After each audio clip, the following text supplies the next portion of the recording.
ପିଲାମାନେ, ଆଜି ଆମେ ରାସ୍ତାର ନିୟମ ମାନିବା ପାଇଁ ରାସ୍ତା କଡ଼ରେ ଦିଆଯାଇଥିବା କେତେକ ସଂକେତ ବିଷୟରେ ଜାଣିବା। ପିଲାମାନେ, ଏହି ସଂକେତଟି ହେଉଛି ଦୂରତାର।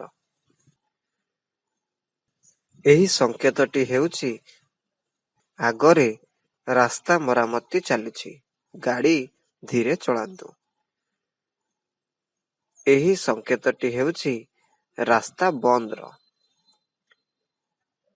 ଏହି ସଂକେତଟି ହେଉଛି ଗାଁର ନାମର। ଏହି ସଂକେତଟି ହେଉଛି ଆଗରେ ସ୍କୁଲ ଅଛି, ଗାଡ଼ି ଧୀରେ ଚଳାଅ।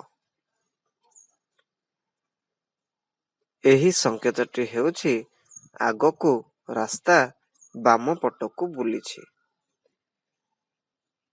ଏହି ସଂକେତଟି ହେଉଛି ଆଗରେ ହମ୍ସ ଅଛି, ଗାଡ଼ି ଧୀରେ ଚଳାଅ।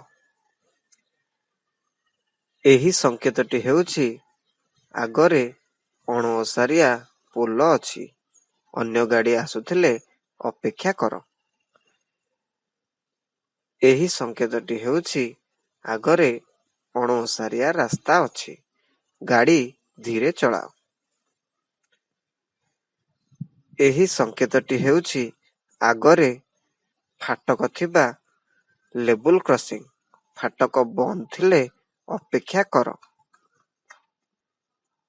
ଏହି ସଂକେତଟି ହେଉଛି ଆଗରେ ଜଗୁଆଳି ନାହିଁ କି ଫାଟକ ନାହିଁ, ଗାଡ଼ିକୁ ଦେଖି ଲାଇନ ପାରି ହୁଅ। ଏହି ସଂକେତଟି ହେଉଛି ଜେବ୍ରା କ୍ରସିଂର, ଏଠାରେ ପଦଚାରୀମାନେ ରାସ୍ତା ପାରି ହୁଅନ୍ତି। ପିଲାମାନେ, ଆଜି ଆମେ ରାସ୍ତା କଡ଼ରେ ଥିବା କେତେକ ସଂକେତ ବିଷୟରେ ଜାଣିଲେ। ଆସ ଆମେ ଏବେ ଏହି କାର୍ଯ୍ୟଫଳଟିକୁ ପୂରଣ କରିବା।